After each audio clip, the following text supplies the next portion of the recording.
qualité de l'information. Mais il reste quand même quelques médias pas pareils. C'est ceux qui sont là, entre autres. Mediacoop fait partie de ces irréductibles canards. Depuis sa création en 2015, notre journal est toujours resté indépendant afin de montrer un autre visage du journalisme et de l'information. Cela fait 8 ans que nous existons, 8 années au cours desquelles nous avons donné de la voix à ceux qui luttent, 8 années au cours desquelles nous avons réalisé de nombreux voyages, reportages, articles, enquêtes et des projets avec tout type de population. C'est vrai que j'ai regardé sur votre site les documentaires que vous avez fait, il y en a un paquet, effectivement, c'est très varié, c'est vrai, c'est vrai. Mais aujourd'hui, plus que jamais, les médias indépendants sont fragilisés par une économie des médias de plus en plus agressive. De plus, à l'heure du numérique, de nouveaux enjeux touchent l'information, ses vecteurs et ses consommateurs. Pour célébrer nos 8 ans, nous vous invitons à parler de tout ça avec nous, voilà, ce soir. Voilà. J'avais prévu un peu de présenter chaque association, mais bon, je me dis que finalement, j'interviendrai si... Il me semble que le mieux, c'est peut-être que chaque média ici présent présente ce qu'ils sont, ce qu'ils font, leurs objectifs, leurs notes de financement et sûrement les difficultés qu'ils rencontrent. Voilà. Si nécessaire, moi j'interviendrai après, j'ai pas mal de notes. Voilà. Je ne sais pas quel est l'ordre dans lequel peut-être puisque c'est les 8 ans de Mediacoop, peut-être Mediacoop, si vous voulez commencer. Bonsoir à tous. On est ravis de fêter nos 8 ans avec vous et surtout d'avoir invité nos camarades et les médias copains avec lesquels on travaille sur ce territoire. Donc je vous présente Marc de la Galipote et Nicolas qui est correspondant ici pour Mediapart et qui, j'espère pour en parler, a été correspondant aussi en Turquie pour Mediapart. Et je trouve que son expérience est hyper intéressante pour nous tous. Et puis voilà Antoine, avec mon associé. À Mediacoop, on n'a pas de collègues, on n'a que des associés, puisque nous sommes une coopérative, nous sommes une SCOP qui a été créée donc en 2015. Et effectivement, en 2015, on se rendait compte qu'il n'y avait pas vraiment de pluralisme de l'information sur le territoire, puisque il y avait La Montagne, France 3, France Bleu, qui disaient à peu près tout le temps la même chose, et la Galipote qui avait une périodicité moins importante. Et du coup, nous, on a décidé de s'ancrer sur le numérique, parce que 2015, c'était un peu cette période-là. On a fait le pari d'être gratuit, parce qu'on estime que l'information, elle est pour tous et toutes. Et voilà, donc on a créé notre média, on a réfléchi à comment on allait faire pour que économiquement ce soit viable, pour que notre ligne éditoriale soit... On m'entend pas? Non, je parle fort. Voilà, je sais plus ce que je disais, mais voilà, pour que notre ligne éditoriale nous ressemble en fait, il était pas possible pour nous de faire de l'information comme on la critique tant en fait. Nous on pense que l'information c'est aussi important que la santé, l'éducation, etc. Et que l'information, une information saine, le pluralisme de l'information, c'est-à-dire notre type d'information, mais plein d'autres types d'informations, se complètent et sont garants d'une démocratie en fait. Donc on avait vraiment l'impression à partir de 2015 d'avoir toute notre place. On a rencontré beaucoup de nos lecteurs. Aujourd'hui, on est de plus en plus lus, de plus en plus appréciés, notamment quand on sort de grosses enquêtes. Alors ça prend du temps, etc. Donc c'est compliqué. D'ailleurs, nos enquêtes sont parfois copiées par d'autres. Mais du coup, voilà, pour nous, c'était vraiment important qu'un média indépendant existe. Et on vous expliquera peut-être pendant cette conférence pourquoi c'est important, l'indépendance des médias, l'indépendance de la presse. Et voilà, donc moi, ce que je vous propose, c'est qu'on a à peu près 2 heures. Donc peut-être pendant 1 heure, on va essayer de on va se présenter, on va parler de nos enjeux, etc. Et puis après, ce qui serait bien, c'est que vous participiez avec nous à cette réflexion sur les médias. Si vous voulez nous poser des questions, il n'y a pas de souci.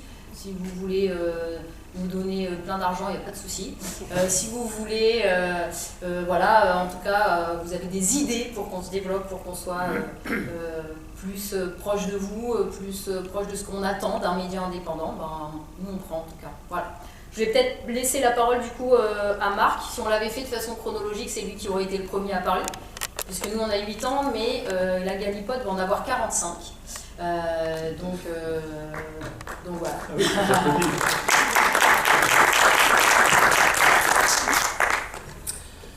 Bonjour tout le monde.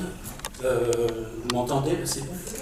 La Galipote a 44 ans en fait. Elle vient de fêter ses 44 ans, elle attaque sa 45e année. Donc en parler c'est compliqué parce que ça pourrait prendre toute la nuit. Donc je vais essayer de synthétiser. D'abord, comment est né le journal? Alors ce qu'il faut, les gens, je vois qu'il y a quand même des personnes qui ont des cheveux blancs, donc ils connaissent bien l'époque, mais c'est 1979. À l'époque, c'est Giscard qui est au pouvoir, et on a du mal à s'imaginer ce que c'était. C'est-à-dire que par exemple, pour vous donner une idée, la montagne était encore au plomb, fonctionnait encore au plomb. Les radios Auvergne, ça existait, on n'avait pas d'affaires 3, on n'avait pas de radio pub bleue, on n'avait pas de... On était donc dans une époque où, en fait, l'information locale ou régionale était quasiment limitée à un média, même si on avait aussi des journaux comme le Smeur, comme le Paysan d'Auvergne, l'Auvergne agricole, ou des choses comme ça, des journaux d'obédience, mais à la limite, il n'y avait pas grand-chose. Et ce qu'il faut aussi savoir, c'est qu'on est dans la foulée de mai 68, et qui va finalement se concrétiser par l'arrivée de Mitterrand en 81. À l'époque, il y avait déjà eu les victoires municipales de l'Union de la gauche, on sentait, mais ça passait pas, ça allait faire plus de 20 ans, 25 ans que la droite était au pouvoir et contrôlait tous les aspects du fonctionnement de la République. Donc, nous, on arrivait à l'époque jeunes journalistes avec des ambitions très différentes, mais disons que l'idée quand même de la Galipote, c'était le modèle de la presse underground américaine des années 60 et de la presse des années 70, de la presse alternative. Alors, il y avait déjà eu des journaux qui n'avaient pas trop mal marché. Il y avait eu je me rappelle de Clapperstone 68 qui avait tiré jusqu'à 5000 exemplaires, qui était un journal en Alsace, le Canard de Nantes à Brest, en Bretagne. Vous aviez eu le Mouton Enragé, le journal du comité Larzac, qui était une pile de tracts. Il faut bien comprendre ce que c'est. Maintenant, on a de la quadrichromie partout. Mais à l'époque, on achetait une pile de tracts. C'est assez étonnant, mais quand on regarde avec les yeux c'est aussi une époque extrêmement agitée, hein. C'est la période des automobiles, c'est la période aussi des attentats. L'antenne du sommet du Puy-de-Dôme avait sauté, le siège de l'armée de l'air à Clermont. Enfin, on était dans des périodes qui étaient assez agitées. Maintenant, ça se passerait, on n'aurait pas taqué, c'est pas possible. Et donc, c'est aussi le début des radios libres qui étaient pas libres, qui étaient vraiment là, des radios qui étaient interdites, hein, je me rappelle de Radio Vercingétorix où les gars se déplaçaient à chaque émission sur Clermont, Radio Mu, etc. Ils arrivaient, pour ne pas être repérés par les gendarmes et se faire piquer leur matériel, ils faisaient l'émission à un endroit, l'émission à l'autre endroit. Donc tout ça pour resituer quand la Galipote est parue. Donc l'idée avec la Galipote, c'était, on avait le sentiment qu'à la limite on savait ce qui se passait, il y avait une voiture qui explosait au Liban, 3 blessés, tout le monde en parlait. Par contre, vous aviez une pollution d'un captage dans le canton voisin, en dehors des gens concernés, personne ne le savait. Donc on a voulu essayer de développer, de faire une presse de contre-information. Alors la presse de contre-information, elle a deux aspects, c'est-à-dire à la fois parler des sujets dont on ne parle pas dans les grands médias, et puis également parler des sujets dont on parle, mais avec un angle d'attaque différent. La grande idée qu'on avait, c'était donc l'indépendance. Et l'indépendance, ça exigeait qu'on acquiert notre propre matériel d'imprimerie. On l'a vite compris. Et très vite, on a compris qu'il fallait qu'on contrôle notre mode de diffusion. Donc, on est parti là-dessus. Et donc, les premières, par exemple, bon là, je parle de la préhistoire, c'est pour ça que je vais essayer d'aller plus vite, mais pour vous donner une idée, la première galipote a été faite avec une machine offset de bureau achetée à Pomona à Clermont et qui était usée jusqu'à la lie. Mais nous, on ne savait pas comment ça fonctionnait tellement l'imprimerie. Il y avait des gens qui avaient des formations de journalistes, mais il n'y avait pas d'imprimeur. Donc ça a été tout un apprentissage, on s'est fait avoir sur tous les plans. Mais l'idée quand même, c'était que l'important, c'était le fond, et pas tant la forme. Mais que si on arrivait à choper un lectorat grâce au fond, on améliorait la forme. Et si je synthétise, c'est ce qui s'est passé, mais pas à la vitesse où vous l'espérez. C'est-à-dire que ce n'est pas une croissance comme ça, c'est une croissance comme ça. Et chaque fois, avec des périodes où il a fallu changer le matériel, évoluer, parce qu'on est passé, je vous parlais de la montagne au plomb, elle a abandonné le plomb, et toutes les techniques ont évolué en imprimerie de manière fantastique. Les années 80, la grosse nouveauté, c'était les photocomposeuses pour composer. C'est-à-dire que c'était un processus photo, et on montait les maquettes en collant les papiers. Et après, dans les années 2000, arrive la PAO, etc. Donc en fait, il y a toute une évolution, et au niveau de l'imprimerie, c'est pareil. Et donc il a fallu qu'on vive tout ça, qu'on fasse des investissements. Alors pour donner une idée de la première galipote, elle a été imprimée sur un cliché carton, tiré sur l'offset. Donc le cliché carton, il fallait qu'on tape les articles avec une encre spéciale directement sur le cliché. Et ensuite, le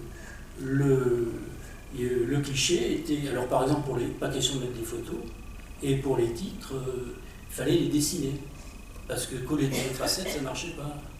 Donc à ce moment-là, il y avait des gens les dessinateurs par exemple du journal, puisqu'on a toujours eu un journal qui accordait beaucoup de place aux satiriques, dessinaient directement sur les clichés carton. Mais ce qu'il faut comprendre, c'est que l'impression d'un tel journal coûtait 3 fois rien.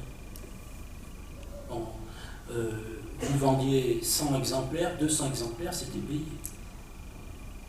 Donc en réalité, et donc c'est tout un processus qui s'est mis, donc je vais abréger sur cette période, et donc depuis on a évolué, etc. Alors on est passé au cliché métal, on a passé l'offset de double format, on est passé c'était une machine IBM à boules, la première machine.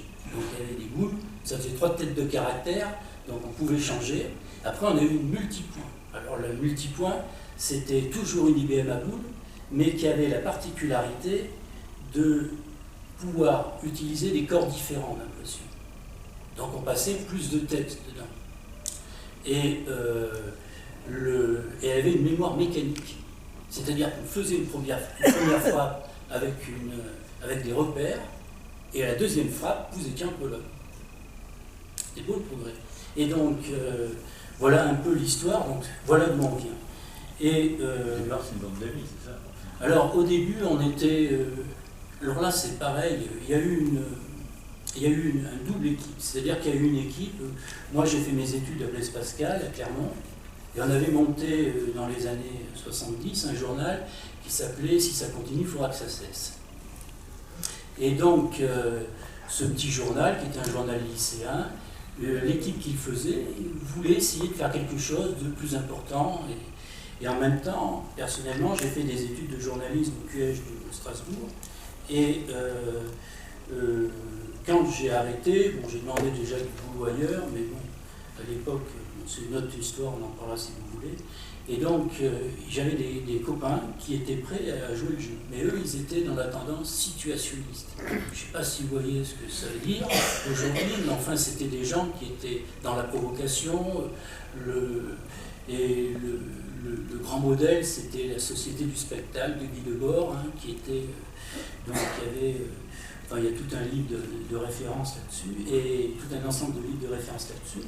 Et puis, quand les deux équipes se sont rencontrées, le schisme total. Ça n'a pas marché du tout. Donc, en fait, les gens qui sont restés sont des gens qui étaient, je dirais, avec des tendances plus régionalistes, moins provocatrices, et donc la galipote est née là-dessus. Mais on avait déjà alors c'est marrant parce que les premières galipotes, c'est des sujets qui sont d'une actualité criante. Hein. Aujourd'hui, par exemple, le premier sur les autoroutes. On disait, mais attendez, les autoroutes, il faut faire des 4 voies, mais surtout pas des autoroutes. Faites moins de grandes routes, mais faites des 4 voies que ça desserve les territoires.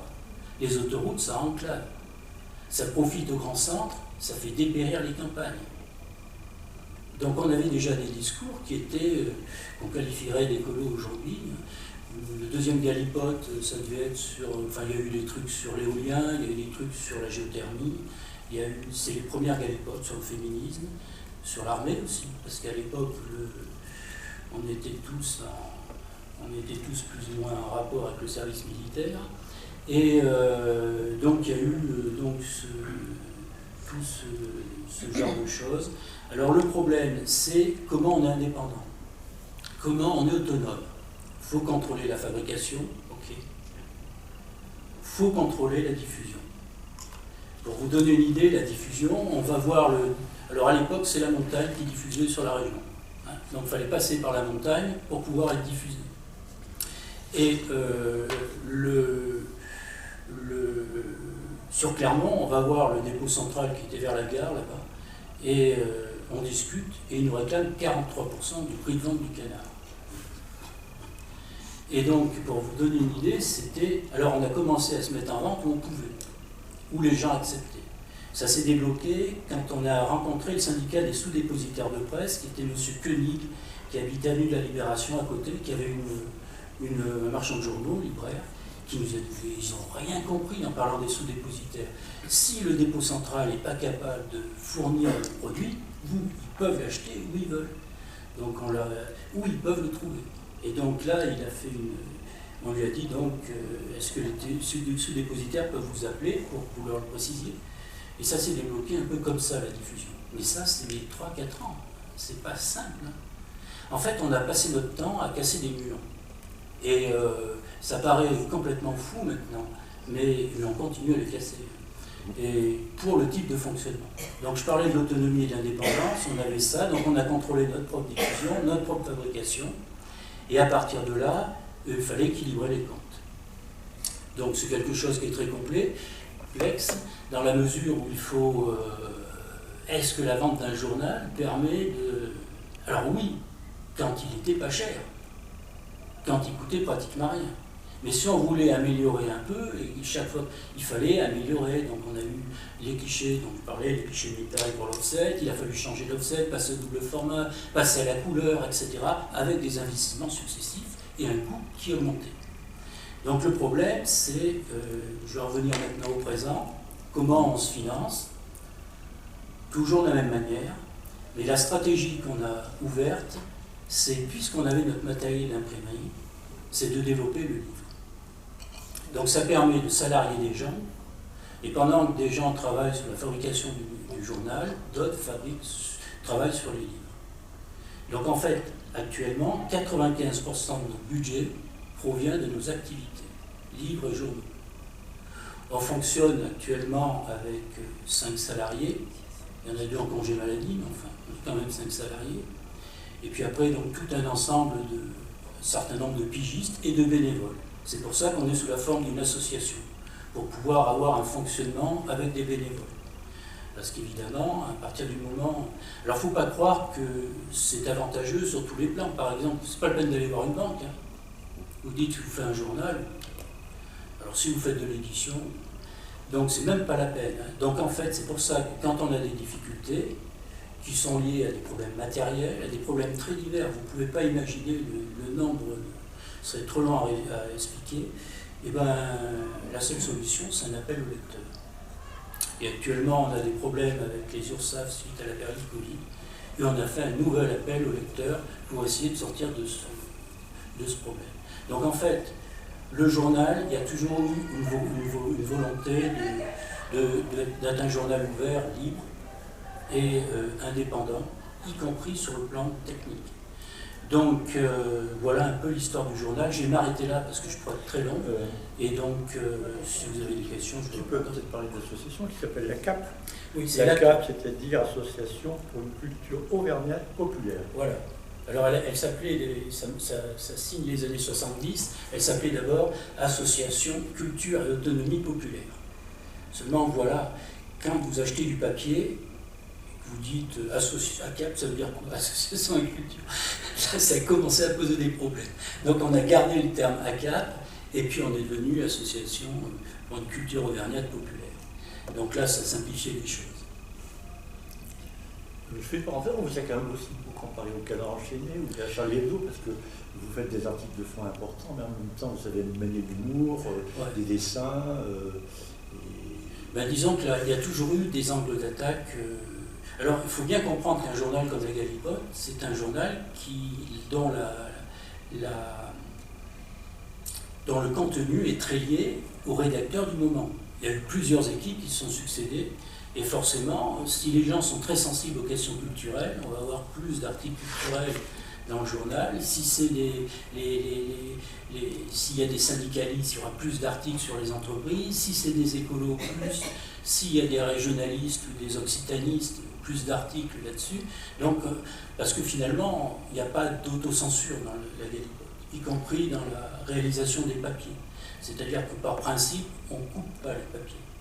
On peut les réécrire avec l'accord de l'auteur, mais on ne les coupe pas. Donc on peut avoir des articles un peu longs, d'autres... Alors pour la même édition des livres, vous avez des livres qui sont en référence à des histoires locales, il y en a beaucoup. Oui, on s'est aperçu en fait avec le temps qu'il y avait une complémentarité entre le journal et le livre.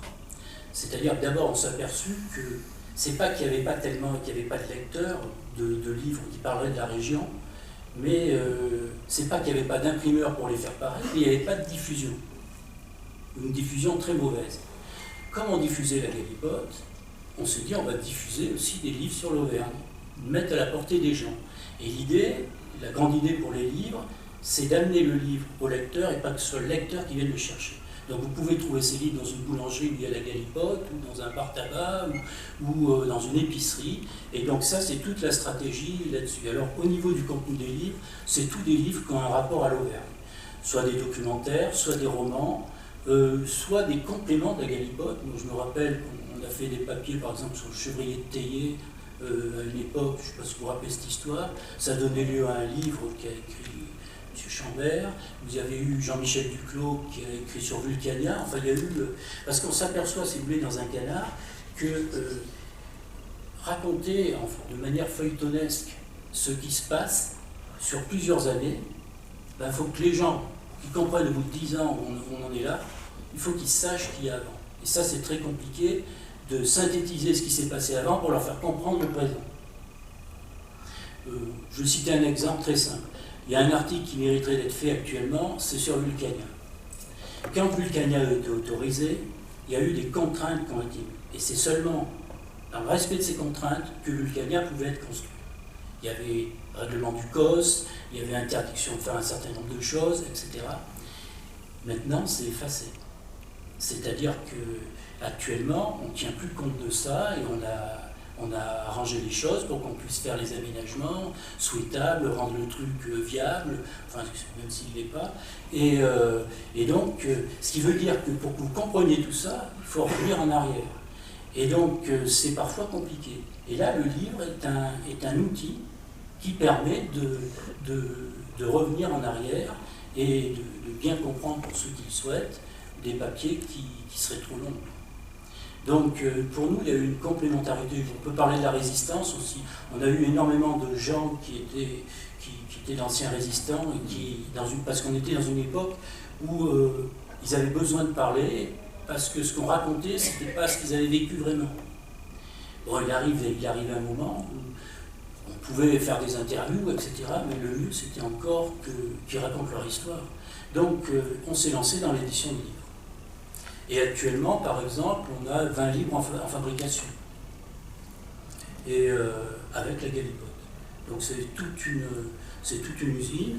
Les documents arrivent manuscrits, sur clé, tapés à la machine, et ça sort de la Galipote quand on a décidé qu'on publiait, ça sort en produit fini. Tout se fait dans les bâtiments, c'est-à-dire la relecture, la conception, la mise en page, l'impression, et on y amène dans les... Donc c'est ça la Galipote aujourd'hui.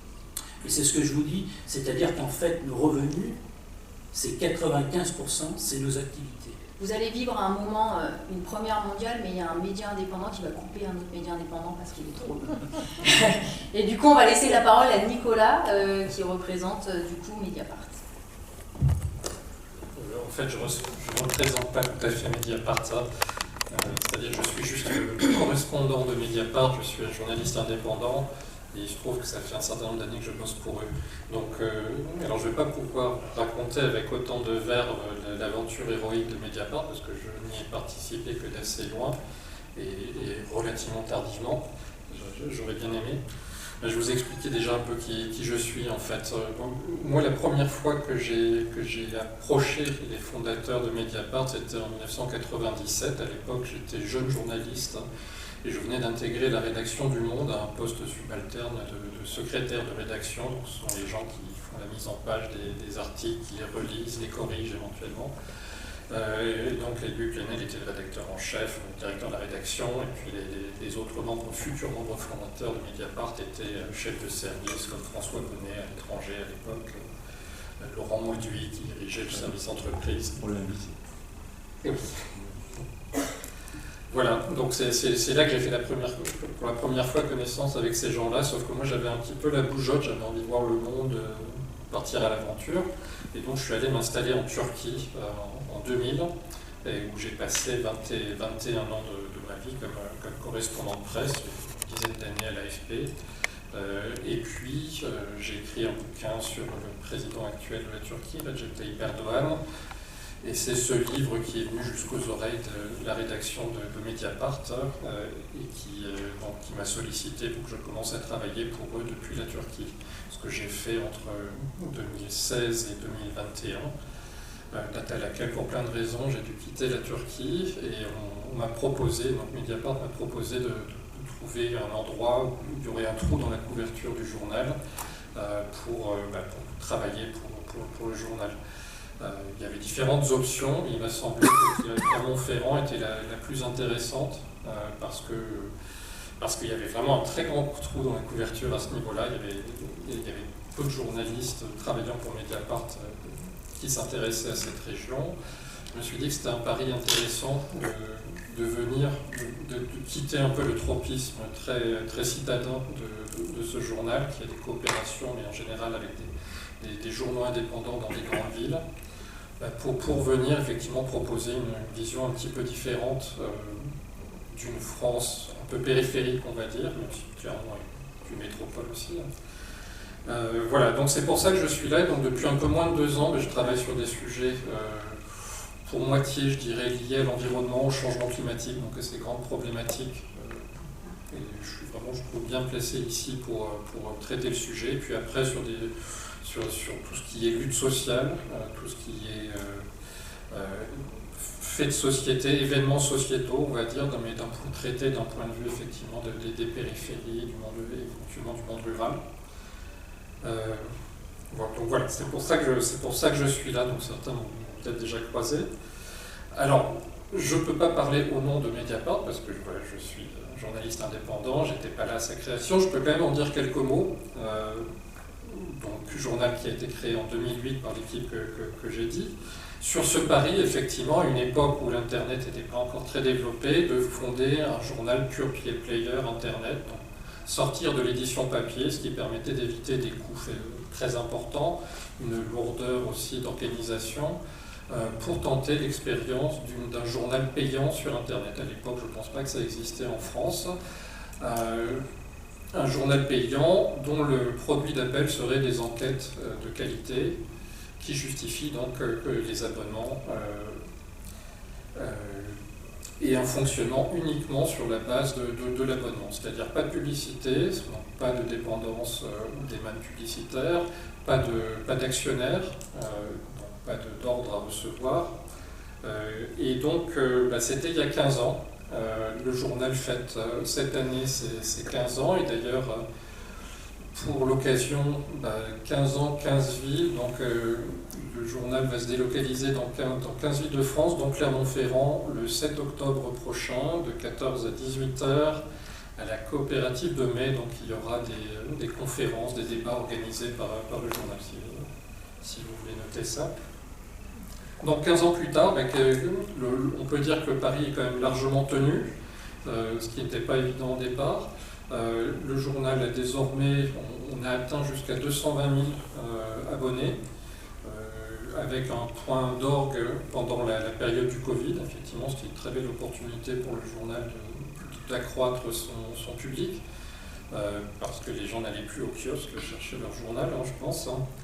Avec une rédaction qui s'élève désormais à peu près 75 journalistes salariés plein temps, plus une foultitude de pigistes plus ou moins réguliers, des nouveaux locaux dans le 12e arrondissement de Paris,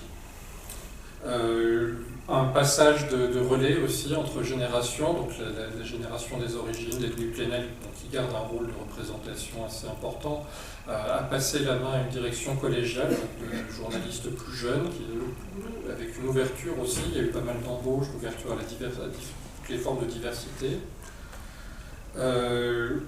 L'indépendance de Mediapart a été un peu pérennisée aussi par la constitution d'une fondation, et donc l'installation du capital de Mediapart dans cette fondation, une forme de sanctuarisation du capital. Mediapart joue un rôle aussi dans le soutien à la presse indépendante, à travers différents partenariats, comme je l'ai mentionné, donc des partenariats, des échanges d'articles avec des journaux comme Médiacité, que vous devez connaître, donc qui est basé à Lyon et dans 3 autres villes de France, avec Rue 89 à Strasbourg, avec Mars Actu par exemple à Marseille. Il y a aussi un soutien juridique, un soutien technique aussi proposé donc à des petits médias indépendants, et aussi un fonds de soutien qui permet effectivement d'encourager cette pratique du journalisme. Voilà. Je peux dire aussi effectivement que, comme je disais, le Covid a été un petit peu un point culminant pour le journal, qui maintenant atteint peut-être une petite crise de croissance, c'est-à-dire que les abonnements marquent un petit peu le pas, alors qu'il y a eu des investissements, effectivement, des embauches. Peut-être qu'il subit aussi le fait qu'il était parti avec une longueur d'avance sur pas mal de médias, comme Le Monde, Libé et autres, sur l'Internet, mais que voilà, cette avance maintenant, cet effet d'aubaine est un peu passé. Donc maintenant, on a face à nous des concurrents qui se sont transformés, pour qui désormais Le Monde a désormais beaucoup plus de lecteurs sur Internet que sur papier. Donc voilà, désormais, on doit faire face à une concurrence plus vive sur Internet. Je me permets de dire. Voilà, c'est à peu près tout ce que je peux dire sans dire trop de bêtises, je pense, sur Mediapart. Après, je voudrais peut-être quand même un peu mettre à profit mon expérience personnelle, puisqu'on parle d'indépendance des médias, et donc ma vingtaine d'années passées en Turquie, pour vous raconter un peu comment ça se passe dans un pays où l'indépendance part comme peau de chagrin, et ce qui reste à la fin. C'est-à-dire que moi, quand je suis arrivé dans ce pays-là, grosso modo, on avait une situation qui est pas sans rappeler celle de la France aujourd'hui, c'est-à-dire avec 8 ou 9 grands patrons d'entreprises qui détenaient l'essentiel des parts de marché de la presse, que ce soit télé, presse écrite. et qui faisait un petit peu la pluie et le beau temps sur l'information, qui n'étaient pas forcément inféodés au pouvoir, mais qui étaient leurs médias étaient en général accolés à des grands groupes industriels. Et donc les médias étaient en général utilisés pour obtenir les faveurs du gouvernement sur tel appel d'offres ou pour punir un tel ou tel gouvernement qui n'aurait pas accédé aux demandes. Ça fonctionnait comme ça donc au début des années 2000, jusqu'à l'arrivée au pouvoir de Recep Tayyip Erdogan et du Parti de la Justice et du Développement, qui lui venait d'une mouvance à l'origine islamiste, donc qui affirmait avoir fait son aggiornamento, être devenu un démocrate musulman, venant d'un milieu donc, où la presse en fait n'avait pas beaucoup de poids, pas beaucoup de financement. Ça a été pour ce parti et pour cet homme politique toute une stratégie de conquête des médias. Ça a commencé par le rachat d'un premier groupe médiatique avec de l'argent qatari, donc par une entreprise proche du pouvoir, dont d'ailleurs est issu le gendre du président, M. Al-Bayrak. Ça a été ensuite des pressions de plus en plus fortes exercées, des pressions fiscales contre ces grands patrons de presse, donc des menaces et l'exécution aussi d'amendes fiscales de plusieurs millions, dizaines de millions d'euros qui les a mis à genoux. Ça a été ensuite des pressions sur ces mêmes patrons de presse pour faire virer les journalistes les plus remuants. Et puis ensuite, on est monté d'un cran à partir de 2013 et surtout après le coup d'État 2016, où là, ça a été carrément la saisie de certains journaux d'opposition, la multiplication des procès, notamment contre les journalistes pour différents motifs, le plus simple étant l'insulte au président, et puis après le plus grave étant les accusations d'espionnage ou de trahison de secret d'État. Donc pour en arriver à la situation où on est aujourd'hui dans ce pays, où grosso modo 90% des médias de la presse papier sont soit directement entre les mains d'entreprises amies du pouvoir politique, soit de patrons de presse qui sont inféodés par la peur. Et donc on a peut-être une poignée de journaux qui continuent de subsister sur papier parce qu'ils sont trop petits pour représenter un danger, ou parce qu'ils sont anecdotiques aussi sur le plan idéologique.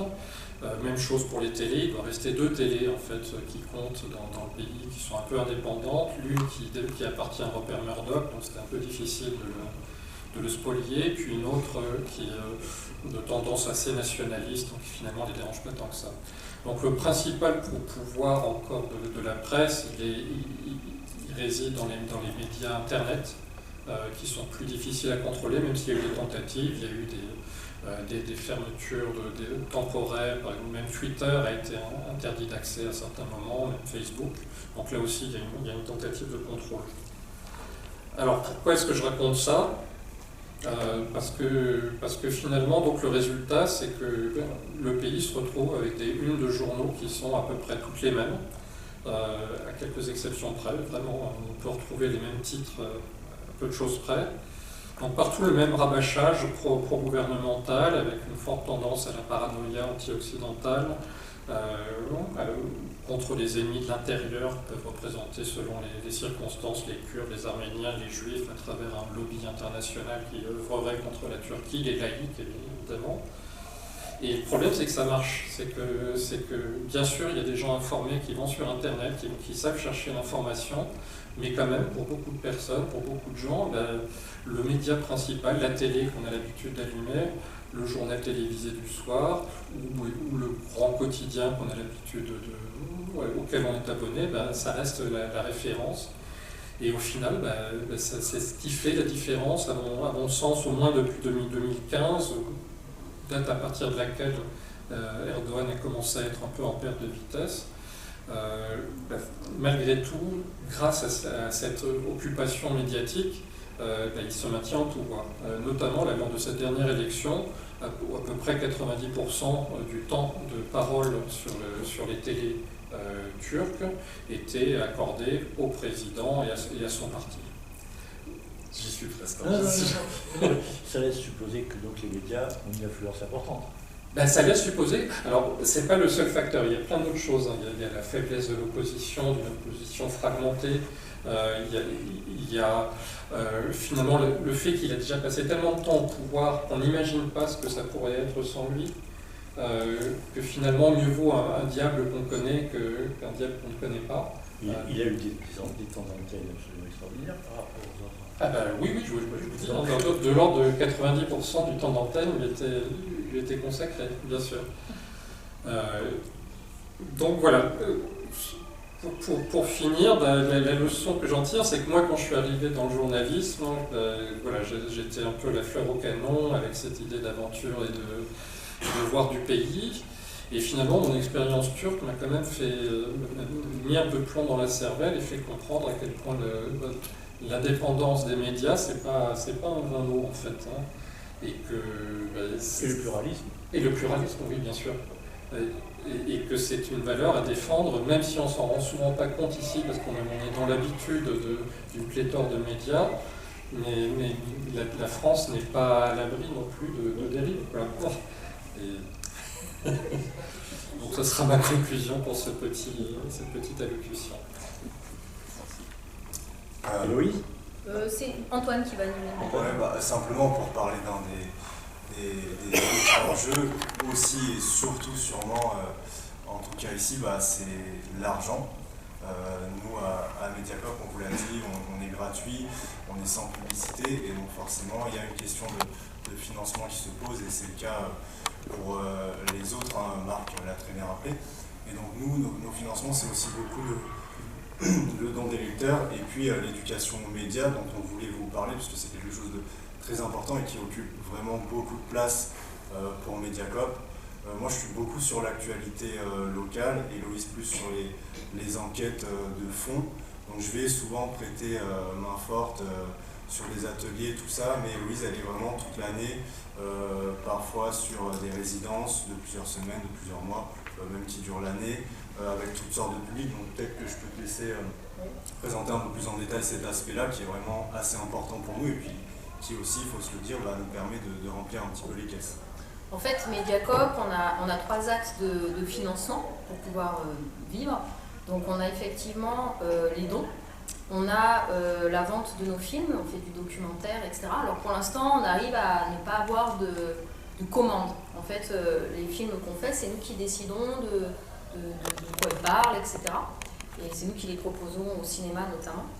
Et on a un fonds de soutien que la Galipote aussi a, c'est un fonds de soutien aux médias de proximité qui peut s'élever jusqu'à 20 000 €. Nous, c'est vrai qu'on a le maximum depuis le départ, depuis 2015. Donc il y a certaines... c'est quelque chose en fait, d'ailleurs il faut que je revienne un peu en arrière. En 2015, moi je faisais partie de la coordination permanente des médias libres. Et avec cette coordination, 80 médias qui se mettent tous ensemble pour dire, bon alors là, si vous voulez du pluralisme et de l'information, il va falloir un peu plus d'argent. Il y avait 7 millions d'euros qui étaient distribués à Télé Loisirs et nous on avait 0 quoi. Et donc du coup on a fait des grosses bagarres. Moi je suis montée 2-3 fois au ministère avec mes copains des médias indépendants qui mettaient des chemises blanches exprès comme aujourd'hui Marc. Et on allait au ministère pour, pareil elle s'est pas repassée. Hein. Et on allait au ministère pour essayer de développer un fonds. Alors, le fonds il est ridicule, c'est 1 700 000 pour à peu près, je crois qu'on est 300 médias à peu près, enfin bref. Donc c'est assez ridicule, hein, encore une fois. Mais au départ on s'est contenté de ça. Là on revient un peu à la charge en se disant que 20 000 € c'est quand même pas beaucoup. Et voilà, mais voilà, ça c'est un financement public. Et puis l'autre financement qu'on a effectivement c'est l'éducation aux médias. Donc je sais pas si vous savez ce que c'est l'éducation aux médias, mais en fait c'est aller voir des publics, et peu importe lesquels, ça peut être des enfants, ça peut être dans les prisons, ça peut être dans les hôpitaux, etc. Et aller faire des ateliers de critique de médias, d'analyse de médias, etc. De former des médias, de créer des médias, etc. Donc là, c'est vrai qu'on était un peu tout seul à ce moment-là, en 2015, à faire ça. Moi, j'ai fait des formations qui allient éducation populaire et éducation aux médias, etc. Enfin, je me suis formée, j'ai vraiment aimé le lien avec souvent quand même des jeunes dans les établissements, etc. Et à ce moment-là, il y a des financements quand même sur l'éducation aux médias, notamment après les attentats de Charlie Hebdo, puisqu'il y a eu un fonds qui a été distribué par le ministère de la Culture, qui notamment appelait à travailler l'éducation aux médias, notamment sur des thématiques alors, qui peuvent être pompeuses et qu'on a su détourner, mais sur la laïcité, sur des choses comme ça. Et du coup, nous, voilà, on travaille beaucoup en éducation aux médias. Et on se rend compte déjà qu'on avait beaucoup d'a priori sur comment s'informent les jeunes, qu'on avait beaucoup d'a priori sur qu'est-ce qui se passe en prison, qu'on avait beaucoup d'a priori. Donc déjà nous, en tant que journalistes, ça nous a construit.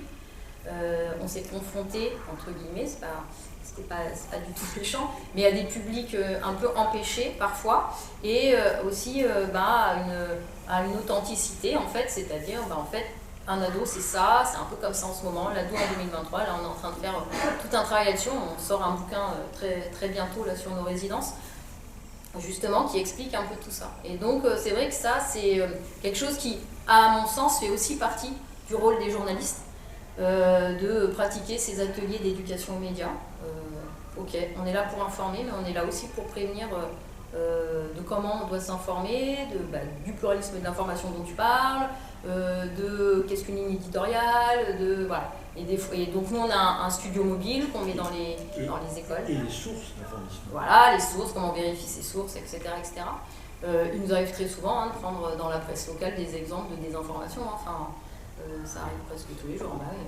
Et voilà, mais donc du coup, on apprend aussi, et puis souvent, c'est des jeunes avec qui on crée du lien, avec lesquels on reste longtemps. Moi, je refuse les ateliers où on voit les gamins et puis on se casse. En général, effectivement, comme l'a dit Antoine, moi j'ai fait une résidence d'1 année là à Roanne. Je demande à avoir des ateliers sur 1 semaine, et voilà, donc l'éducation nationale notamment, assez bien parce que les jeunes adorent ça, parce que ça les sort du système scolaire, tout en apprenant plein d'autres trucs en fait, à parler, à écrire, à discuter, à débattre, à argumenter, à rechercher des informations, etc.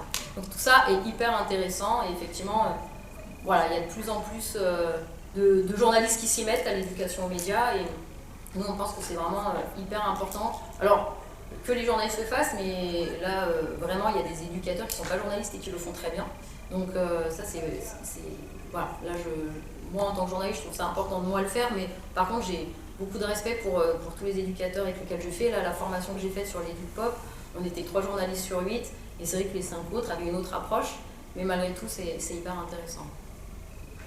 Et Louise, tu ne peux pas nous parler les 2 choses que tu voudrais évoquer, c'est les documentaires que vous avez fait, parce qu'on avait fait un certain nombre qui sont intéressants. Il faut en parler de ces documentaires. En plus, je crois qu'il y en a dehors. Là. Et puis peut-être parler du financement, comment vous faites pour exister, tout simplement. Donc sur le financement, c'est ce que je disais, l'éducation aux médias, la vente de nos films, les dons, qui sont pas encore assez importants, parce que c'est vrai qu'on sait, quand on est journaliste, on n'est pas communicant, on ne sait pas trop communiquer et dire qu'on n'a pas trop de sous. En tout cas, nous, on ne sait pas trop faire, on n'ose pas trop. Et voilà, et puis ce financement du ministère, ce fonds de soutien aux médias de proximité, je crois que ça s'appelle comme ça. Et voilà, et sinon nos documentaires, donc ça on en a fait pas mal, on en a fait 8 en 8 ans. On a Sur la route d'Exarchia. Le premier c'était Plume de bitume, donc c'est un film avec les gens de la rue de Clermont-Ferrand. J'ai peut-être pas tous les cités, mais mine de rien, c'est une enquête sur les mines, sur les mines en France. Sur la route d'Exarchia, c'est notre voyage en convoi solidaire jusqu'à Exarchia, qui est une ville, un quartier d'Athènes, on va dire. Alors anarchiste, je sais pas, libertaire en tout cas, voilà, je cherchais le mot. Voilà, et puis on a fait une trilogie sur les lanceurs d'alerte. Il y en a avec un joli jeu de mots, Ni vieux ni maître. Et Ni vieux ni maître, alors ça c'est un documentaire qu'on a fait en EHPAD, parce que quand on fait de l'éducation aux médias, à un bout d'un moment, les résidents de l'EHPAD ont dit « Ah mais alors attends, on va faire un film », et puis du coup on a allié dans ce Ni vieux ni maître. Moi, j'aime bien leurs témoignages, donc c'est un peu du témoignage, mais c'est aussi eux qui s'emparent de la caméra, qui vont interviewer la directrice de l'établissement, etc. Donc, il est assez rigolo celui-là. Il est monté par eux, donc il est totalement imparfait, mais je trouve ça chouette. Donc voilà, des choses comme ça. Vous avez travaillé dans un lycée à l'école aussi, avec des lycéens par rapport au Covid?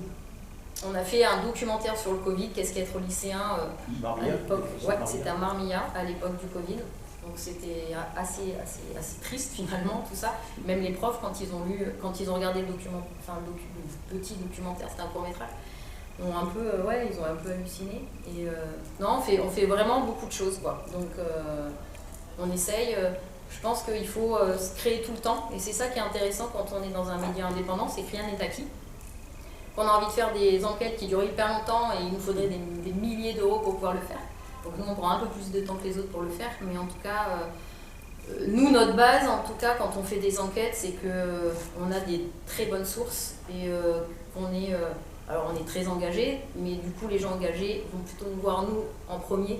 Et du coup, c'est vrai que ça nous sert beaucoup, en fait, parce qu'on a des infos que les autres médias n'ont pas, en tout cas localement. Parce qu'on a créé un lien que les autres médias n'ont pas créé avec certains cercles, on va dire, voilà, ou en tout cas voilà. Et on est très content de ça, parce qu'on a créé ce média pour donner une voix aux sans-voix, c'est d'ailleurs ce que le Cactus de l'info dit, et donner la voix aux sans-voix, c'est notamment donner la voix à tous ces militants. J'en vois quelques-uns dans la salle, donc déjà ça me fait plaisir qu'ils soient là. Mais voilà, donc Mediacoop, c'est pas, on vous dira pas qu'on est objectif, et d'ailleurs un journaliste qui vous dit ça, c'est un menteur. Mais alors nous, on revendique d'être d'une pas l'être, on revendique d'un parti pris, on est antifasciste. Vous savez peut-être pour la plupart ce que ça nous a coûté ou ce que ça nous coûte encore aujourd'hui. Mais du coup, voilà, on est régulièrement menacés, on reçoit des lettres anonymes, régulièrement on emmerde les gens, et du coup ils tentent de nous emmerder aussi. Mais on résiste, et notamment grâce à tous ceux qui nous disent et tous ceux qui pensent que c'est nécessaire ce pluralisme de l'information. Avant de donner la parole à la salle, Marc, moi je pense que tu ne nous as pas tout dit. Mais non, bien sûr. Non, en synthétisant. Là où vous en êtes aujourd'hui. Les difficultés que vous rencontrez aujourd'hui. Alors, où on en est aujourd'hui, c'est que on fonctionne avec un chiffre d'affaires qui est de l'ordre de 200 000 euros par an. Et donc, sur ces 200 000 euros, il y a 10 000 euros qui proviennent de l'aide de l'État aux médias de proximité.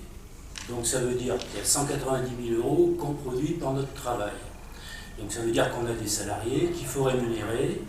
Et quand vous avez eu la période Covid, avec des magasins fermés, interdits de sortir, il fallait un laisser-passer, etc., avec des crises à répétition. Et là, on a fait des grosses conneries parce qu'on aurait dû carrément, les comptables nous le disent à présent, mais ils ne l'ont pas dit à l'époque, on aurait dû mettre les gens en arrêt de travail. En fait, on les a mis, comme tout le monde, à la maison pour travailler. Seulement, comme on est une chaîne, ça ne marchait pas. Donc, en réalité, maintenant, les URSSAF nous réclamaient, parce que maintenant, il y a une partie qui est payée, les 23 000 euros, ça correspond à la fois à des mois pas payés, et parce qu'ils étaient cool à ce moment-là, et également à des pénalités de retard et à des frais d'huissier. Donc, depuis le début de l'année, on se bagarre pour essayer de compenser ça. Alors, il faut voir comment fonctionnent les URSSAF.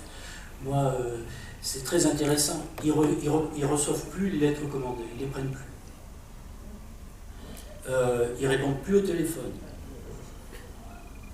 On communique que par Internet avec eux. Et quand on veut un entretien téléphonique, c'est eux qui décident de l'heure du jour et qui appellent. Et quand ils appellent, ils vous disent « Mais vous ne croyez pas qu'il faut vous mettre en liquidation ?» Enfin, voilà comment fonctionnent les URSSAF.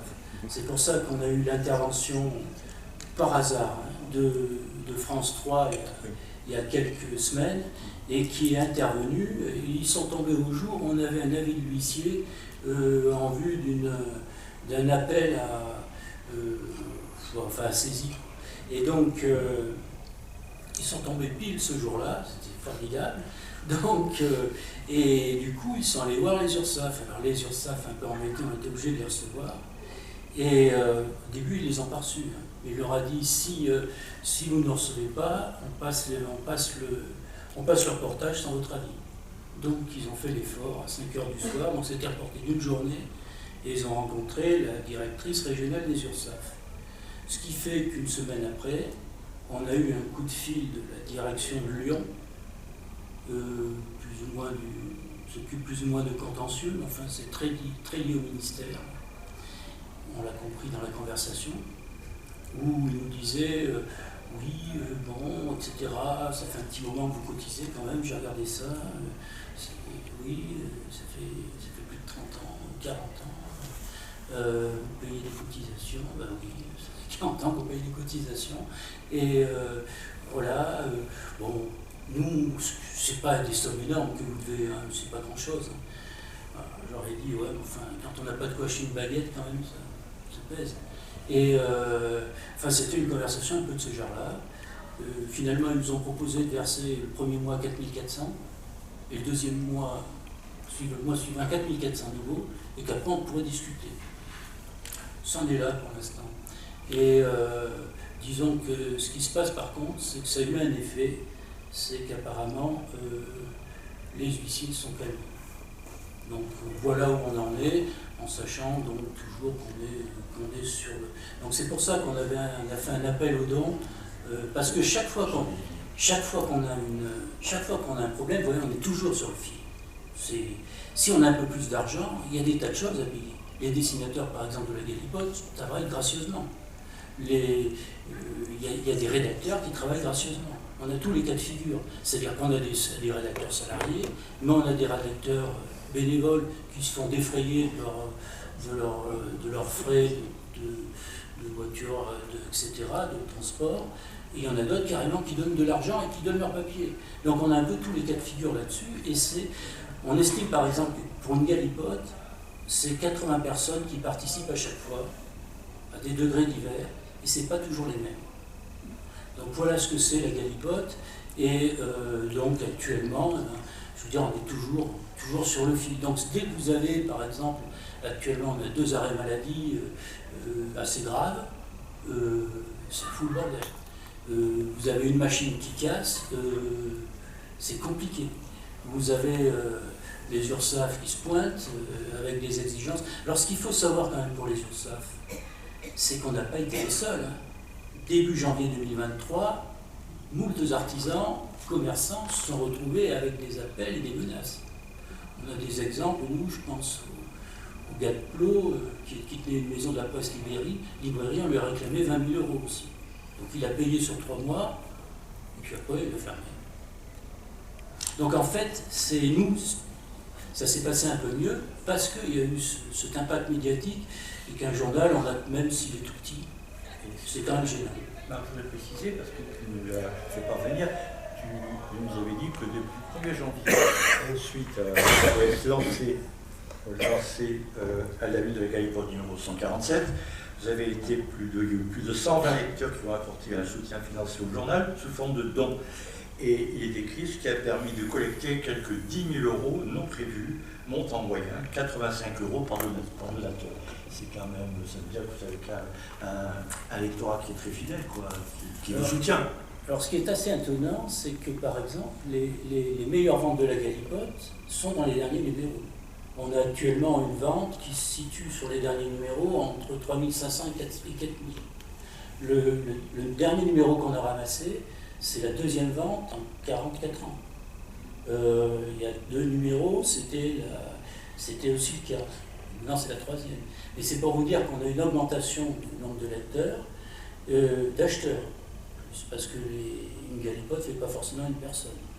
Ensuite, ce qui est intéressant aussi, c'est que je pense que le lectorat a changé. Et ça, pour un journal, c'est pas banal.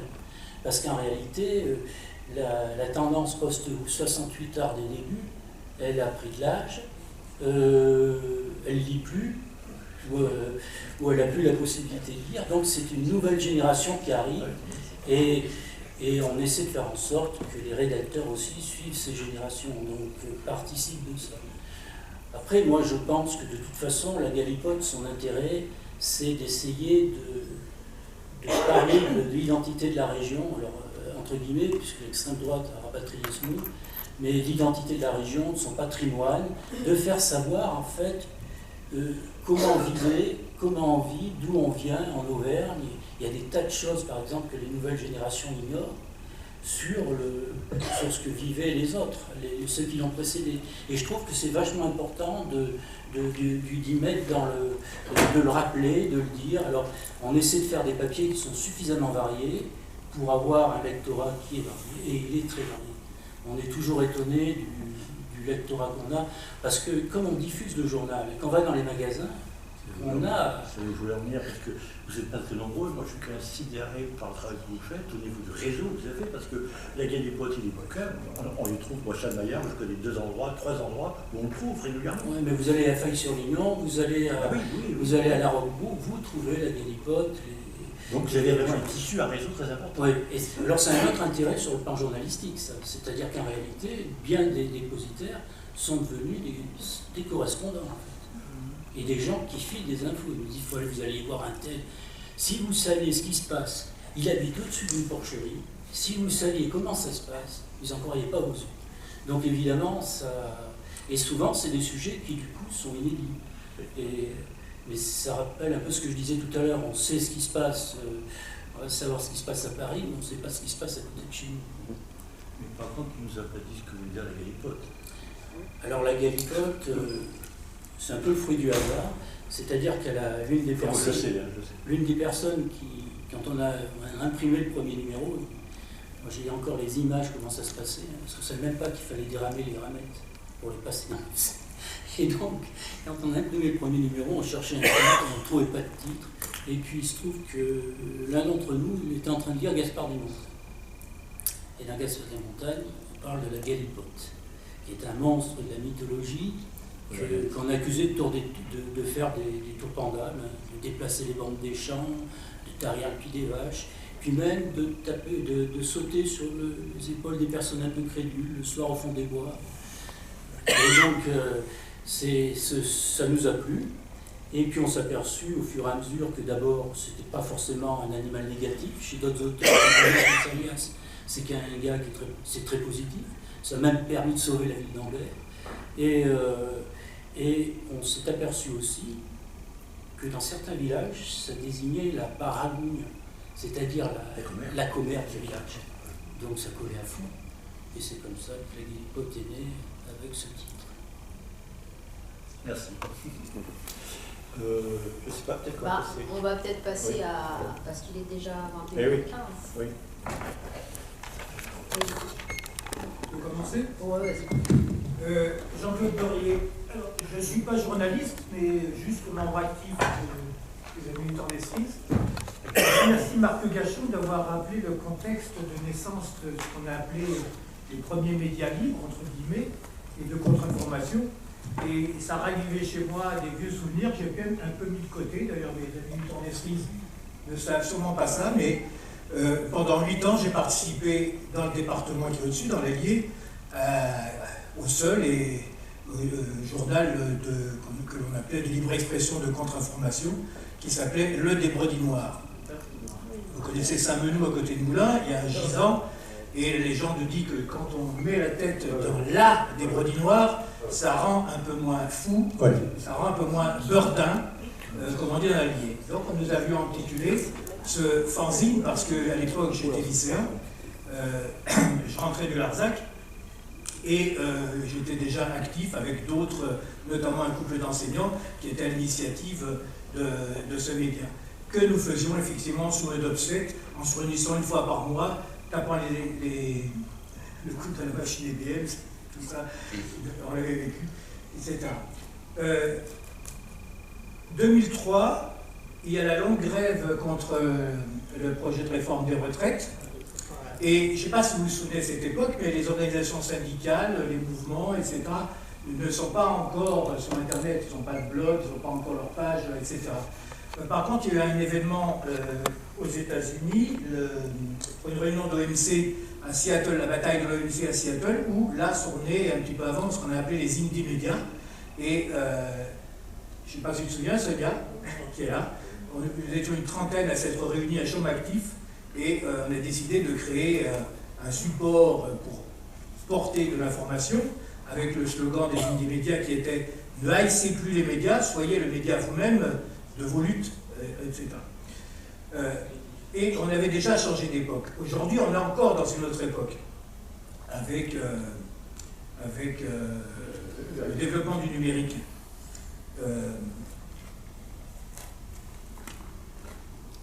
Que je reprenne mes petites notes. Oui, ces journaux comme la Galipote hein, qui perdurent, et il n'y en a pas beaucoup qui ont perduré de cette période des années 70, sont nés effectivement parce qu'il n'y avait pas d'alternative à l'information que nous recevions à l'époque. Donc, plein de journaux sont nés un petit peu partout, dans tous les départements, etc., dans la jeunesse de l'époque, et qui portaient effectivement des choses que l'on ne voyait pas dans les médias habituels de l'époque, les questions écologiques, les questions de l'armement, du service militaire, etc., qui nous touchaient directement. Quand Internet s'est développé, et on s'en est rendu compte un peu tard, mais parce que beaucoup de sites se revendiquent d'être aussi des médias libres, mais ça compose ce qu'on appelle communément aujourd'hui la fachosphère. Parce que eux, justement, ne trouvant pas dans les médias courants et avec la loi Guesso étant, selon leur point de vue, empêchés de parler, ils sont investis très tôt et très vite Internet, et puis en plus de manière assez habile, parce qu'il y a des sites qui sont franchement néo-nazis, et puis il y en a plein d'autres qui sont très soft, etc., mais qui vous entraînent, qui peuvent entraîner, etc. Alors pourquoi je parle de tout ça? C'est la question, lorsque nous faisions ces journaux, le Débat du Noir, c'était libre expression et contre-information. N'importe qui écrivait là-dedans. Nous recevions les articles, on regardait si ça se tenait un petit peu, etc., et on publiait. Ce qui a pu m'attirer quelques ennuis, puisque j'en étais directeur de publication de 77 et 82 à peu près, et où je ne suis jamais passé en procès, mais par contre des menaces pour diffamation, on en a eu pas mal. Et la question que je pose aujourd'hui, c'est que c'est la validation de l'information. Parce que quels que soient les médias, que ce soit des médias dits mainstream ou des médias dits alternatifs ou des médias, etc., je pense que nous avons besoin, malgré tout, de journalistes professionnels, avec un minimum, enfin, ou un maximum plutôt, de déontologie, d'éthique, etc. Parce que souvent, bon, je trouve ça curieux d'ailleurs des gens qui disent comment vous informez? Eh bien, sur les réseaux sociaux. En fait, on ne s'informe pas sur les réseaux sociaux. On va pêcher des articles qui sont republiés sur les réseaux sociaux ou la parole du premier venu, etc., mais qui, elle, ne sera pas forcément écrite par quelqu'un qui sera journaliste de métier. En tout cas, que ce soit Mediapart, que ce soit Galipote, que ce soit... Je crois que nous devons de soutenir les médias alternatifs et non fachos. Et on peut très bien les soutenir financièrement. D'ailleurs, les trois et d'autres, je les soutiens mensuellement par une petite cotisation. Moi, c'était une question pour Mediacop. Du coup, vous parlez sur votre site qu'on peut participer aux conférences de rédaction les mercredis. C'était pour savoir en quoi ça consistait, quel était l'objectif. Et deuxième question, est-ce qu'il y a un moyen, comme il peut y avoir par exemple pour Mediapart, avec les blogs que des journalistes amateurs peuvent avoir, si je ne me trompe pas, est-ce qu'il y a un moyen, quand on est comme ça, amateur, et qu'on a envie d'apporter bénévolement, de vous rejoindre? Alors, pour les conférences de rédaction, c'est vrai que depuis le Covid, on a un peu arrêté parce que ça se passe en clip, normalement, le mercredi matin. Le clip, c'est un bar à côté de la fac de Géragolia. Et c'est vrai qu'après le Covid, ça a été un peu compliqué, etc. Donc là, on continue à faire nos conférences de rédaction.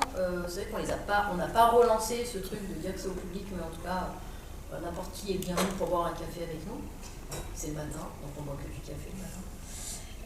Et du coup, et pour ta deuxième remarque, c'est quelque chose auquel on réfléchit, mais en revanche, nous, contrairement à la Galipote, on est contre le bénévolat dans nos médias.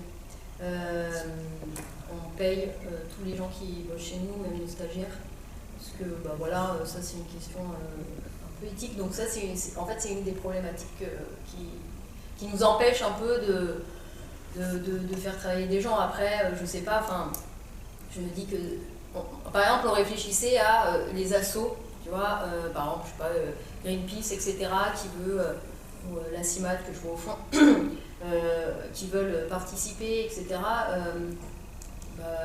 qui peuvent avoir un blog chez nous, mais voilà, on a cette problématique du financement, en fait, sur lequel on n'est pas tranché, de faire travailler gratuitement les gens.